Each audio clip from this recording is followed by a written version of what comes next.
Lesson we're going to be talking about relations.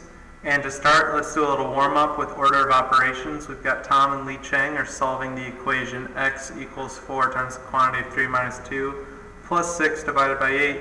Is either of them correct? Explain your reasoning. Go ahead, pause this, try it on your own. And once you are done, go ahead and unpause it. Once you are done with this, hopefully you can tell right in this step Lee Chang made a mistake because they added 4 plus 6 before they did 6 divided by 8. Remember, order of operations says division comes before addition, and so Tom ends up being right, Lee Chang was wrong. We're going to be talking about relations, which means we first need to talk about what a coordinate system is. A coordinate system is formed by the intersection of two number lines, the horizontal axis and the vertical axis. You guys have seen these all the time. You know the vertical axis is called the y-axis. The horizontal axis is called the x-axis. And we call this a coordinate plane. That's the point, all the points. Every point we name, we call it an ordered pair. So for example, 2, 3. This would be the point 2, 3. Remember, x always comes before y. X comes before y. So it's always x, y. And to get to this point, you would go over to 2 on the x-axis and then up 3. You've probably heard this as you walk before you climb. Okay, the first number is always your left or your right. To the right is positive, to the left is negative. And then your second number tells you whether to go up or down. Up is positive, down is negative. You guys have seen this before. And we have the origin, which is at 0, 0, which is the point where the axes intersect. Okay, right here would be the point 0, 0, or we call that an origin. We already talked about our ordered pair. The x value we sometimes call x-coordinate. Said that's the left or right.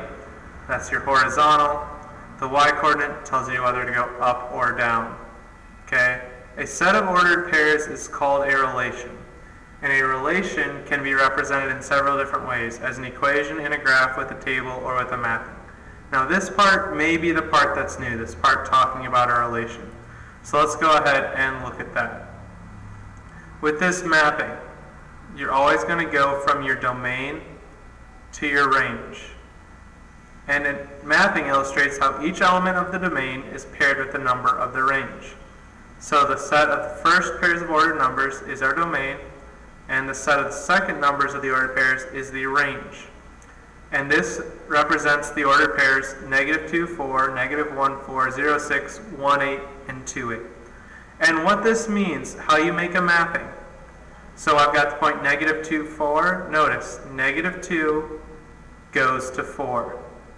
-2, 4 means -2 goes to 4. 0, 6 means 0 goes to 6. And notice, remember these points are always x, y. That's how your domain and range work. Your domain is all your x values. Your range is all your y values. That's how domain and range work. Okay?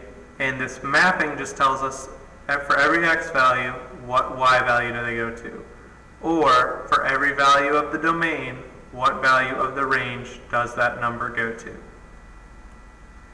And so here's our 4 different ways to show the same relation. We can do ordered pairs. We can do a table and say x and y for each of them. We can put them on a graph, or we can do a mapping, which we just talked about. All 4 of these ways, all are showing the same information. So if you do not understand why these are the same, go back through and look at the mapping, okay? Or maybe reread what a domain and a range is. But these all are saying the exact same thing. My x values, 1 goes to 2, -2 goes with 4 for y, 0 goes with -3 for y. Same thing for my table, 1 goes with 2, -2 goes with 4, 0 goes with -3. Same thing on the graph, same thing on the mapping. It's just 4 different ways of saying the exact same thing.